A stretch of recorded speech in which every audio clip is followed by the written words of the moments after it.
안녕하십니까. 요 근래에 아파트 시장 있잖아요.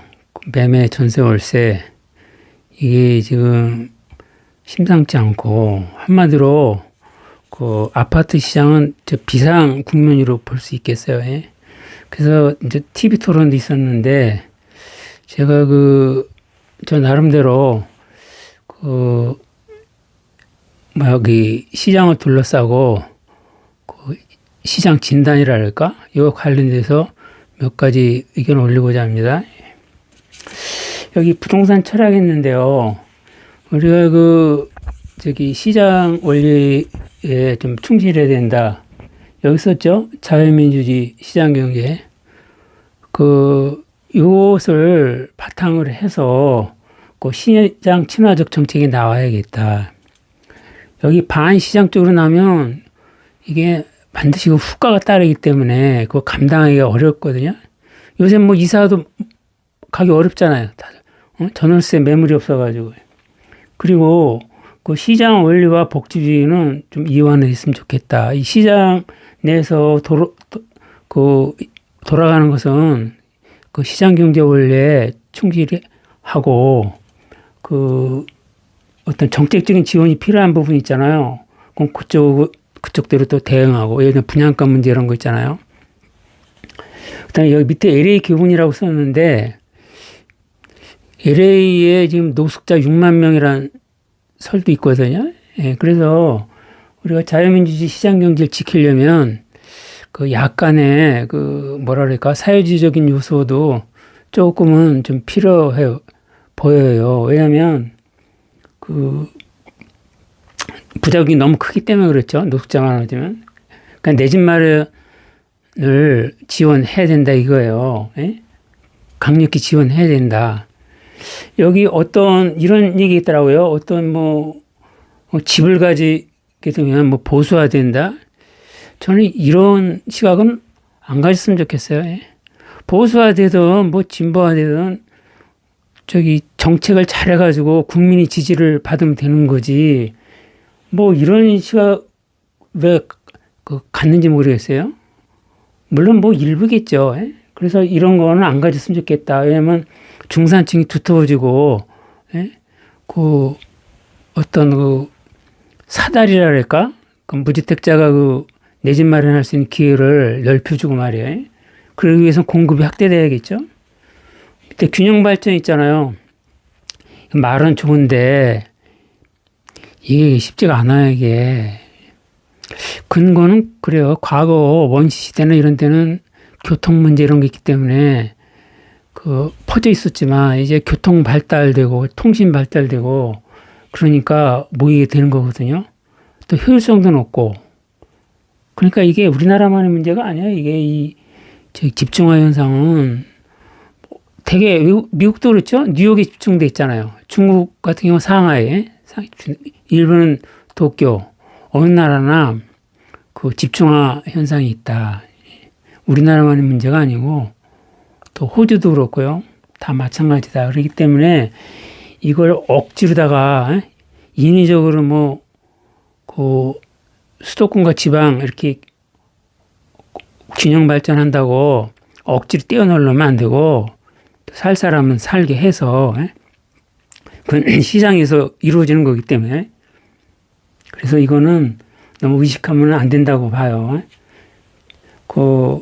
이게 이제 어차피 우리나라 발전도 이게 불균형 성장 아니에요. 선택과 집중이다 해가지고 오늘날 우리나라 이 정도 된 거 아니에요. 반도체, 조선, 자동차 이런 데 집중적으로 육성이 돼가지고 여기 공직 사법 등 출신으로 써져 있는데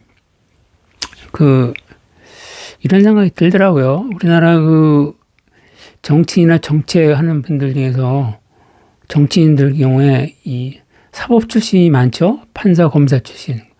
그리고 이 주요 지위에 있는 분들이 특히 정치인들이요. 땀 흘려서 돈을 벌어보고 또 기업을 운영해보고 직원 데리고 월급도 줘보고 말이에요. 또 육체노동도 해보고 이렇게 경험을 하지 않은 경우가 꽤 있죠? 많죠? 그러니까 돈 벌기가 어렵고 또 이게 땀 흘려서 돈을 벌어본 사람들이 알거든요, 그거를. 그러니까 뭐냐면 우리 뭐 이제 쉽게 말하면 돈 뿌리기 정책 그런 거 좀 자제돼야 된다. 왜냐면 인플레로 이어지거든요.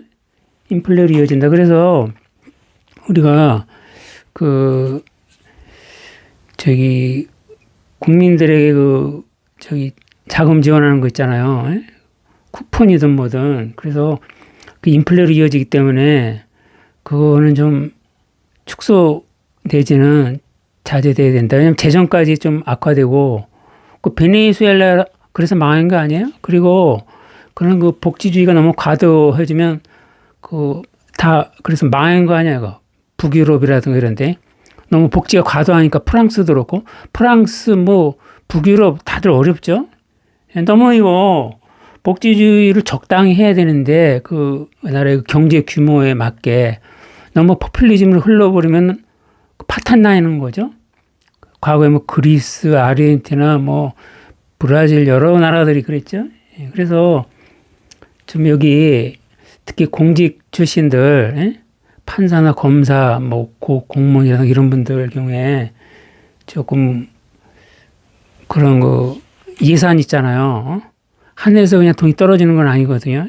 그래서 돈 뿌리기 정책 이거는 조금 그 재정을 감안해서 조금 뭐랄까 자제 좀 되었으면 좋겠다 이런 생각이 들어요. 제가 요 두 가지 한번 이렇게 적어봤어요. 부동산 카르텔 또는 기득권 카르텔.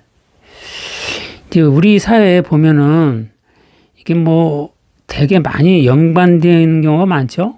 언론은 또 광고 수입 얻어야 되고 또 건설회사는 또 광고 하고요. 그런데 이 눈에 안 보이게 약간 이런 것이 눈에 안 보이게 작용하지 않나 하는 그런 의심이 좀 들어요. 예를 들어 볼까요? 강변북로로 가다 보면 말이에요. 저도 옛날에 아주 깜짝 놀랐는데 보통 1, 2차선은 직진이죠? 그러니까 1차선 대개 2차선이 그냥 직진 방향이고 뭐 4차선이나 이런 데서 빠져나가잖아요. 근데 강변북로에서 보면은 그 강남 분당 쪽으로 가는 게 1, 2차선에서 빠져나가더라니까요. 제가 깜짝 놀랐어요, 이거 보고. 뭐 어디 뭐 이런 게 다 있나, 이게. 항상 되게 4차선 있을 경우에 마지막 차 안에서 빠져나가잖아요. 4차선 아니 3차선. 이상하다. 무슨 이런 해괴한 일이 있나 생각이 들었고. 그 다음에 신안산선, 신분당선, 김포선. 신분당선은 뭐 짧은 기간 안에 설치돼 있죠. 이 신안산선이라는 거 이게 옛날 뭐 서울시장님이 그때 고건시장인가 옛날에 지하철 10호선으로 하려다 무산이 된 거예요. 근데 지금도 지금 완공이 안 됐다니까요. 몇 년을 끌었는지 모르겠어요, 이게. 또 김포선은 이게 너무 붐빈다 그러죠. 뭐 차량 수가 좀 짧은 모양인데 이것도 문제 있다. 왜 이렇게 좀 제대로 안 되는가? 너무 그 강남 이쪽에 뭐 직장이 많아서 그렇긴 한데 이게 좀 이상하다 이게. 뭐 지역 차별은 아니지만 너무 이거 강남 비강남에게 그런 게 있다. 구분이 있는 거 아닌가? 어떤 게 힘이 작용하는 거 아닌가? 이런 생각이 좀 들어요. 그다음에 수요 공급이 시장 원리 이거 좀 존중이 되어야겠다. 결국 서울 시내는 재건축 재개발이에요. 재건축이 활성화되고 재개발이 좀 활성화되어야겠다. 예를 들면 뭐 용적률도 좀 팍팍 올려주고 또 그 인프라 이거는 또 거기에 맞게 조정하면 되는 거니까 요새 뭐 그러지 않아도 학생 수 부족하다 그러는데 뭐 학교를 뭐 크게 증축할 일도 없을 거 아니에요. 지금 주택 시장의 경우 저는 아파트 시장이 비상사태를 보고 있는데요.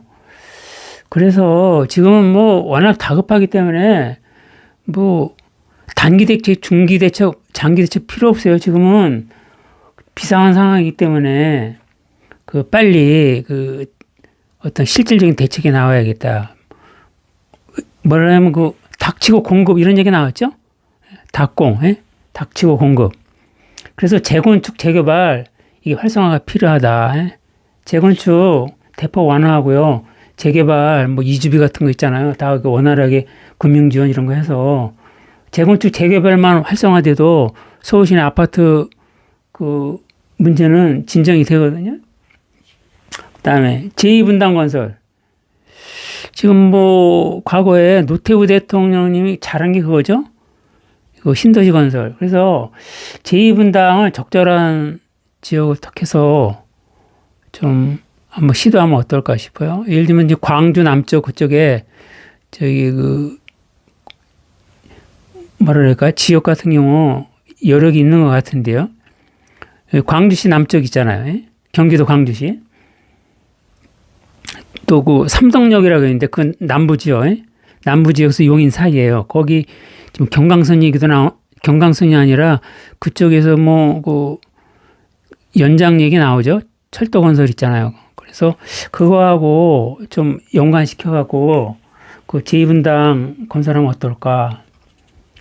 그 다음에 강남형 탄력세. 지금 수요가 강남 쪽으로 물리는 게 여전하기 때문에 완전히 그 수요를 그 단기간에 부응하기 어렵기 때문에 그 일정 기간 있잖아요. 2년인가 3년 정도로 해서 한시적으로 강남형 탄력세, 강남세죠. 이거 도입하면 어떨까 이런 생각이 들어요. 제가 이제 강남형 탄력세라고 했는데 이름은 초과수요 인프라세 이렇게 붙였어요. 그럼 근거가 있느냐? 그래서 제가 생각해 봤어요. 우리나라 그 강남구 직장이 제일 많죠?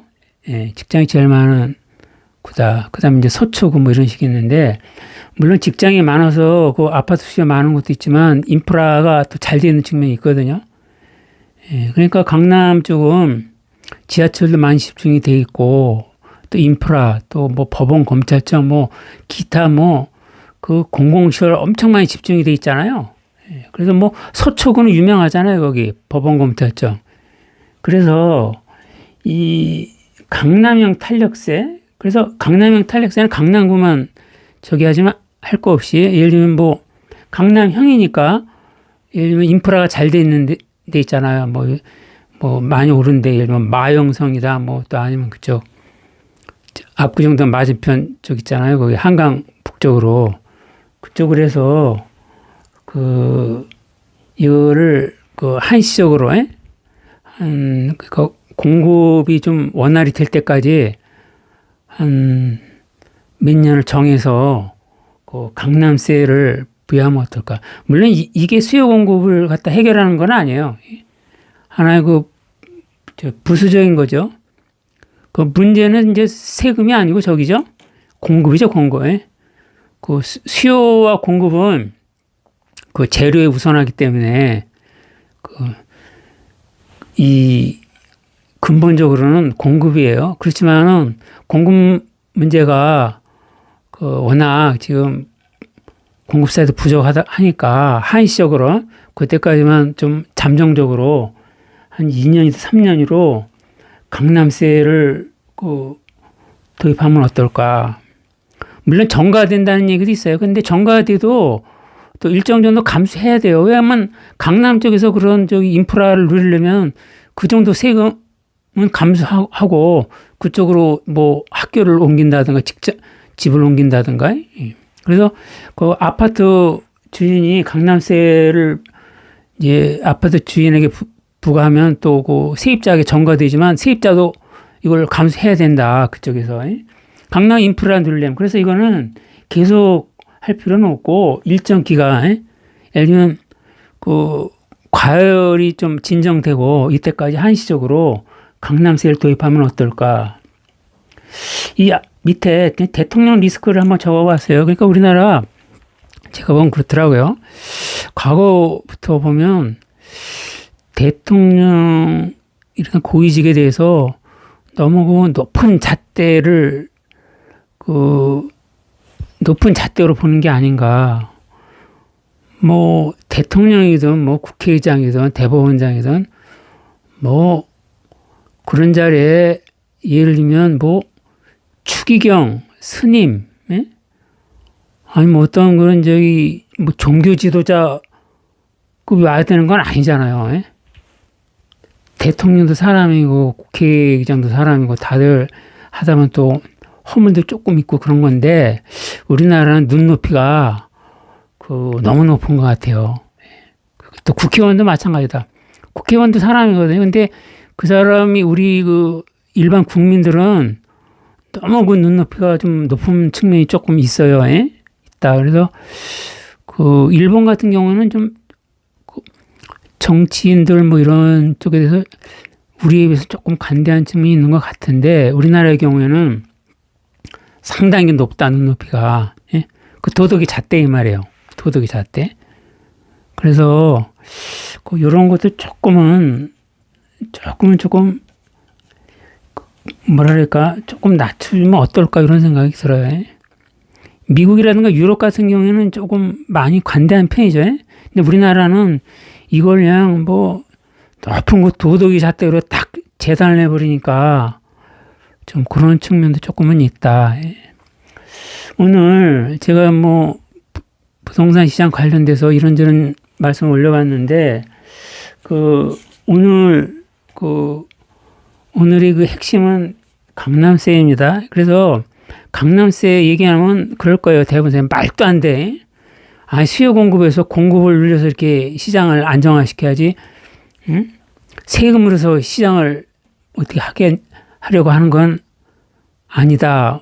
저도 동의해요. 그렇지만 지금 시장이 워낙 지금 다급하기 때문에 이게 좀 논의가 돼서 국민들에게도 양해를 구해야겠죠. 그래서 만약에 좀 이게 공론화가 돼가지고 한시적으로 있잖아요. 공급이 좀 어느 정도 돼서 안정화될 때까지는 초과수요 인프라세, 즉 강남세를 예를 들면 뭐 주요 고가 대단지 있잖아요. 마용성이든 뭐 강남 3구든 강남 4구든 또 과천 뭐 수지 이런 대단지 아주 급등 지역에 이 강남세를 한시적으로 도입하면 어떨까 이런 생각이 듭니다. 자, 시간이 좀 됐는데요. 시청해 주셔서 감사합니다.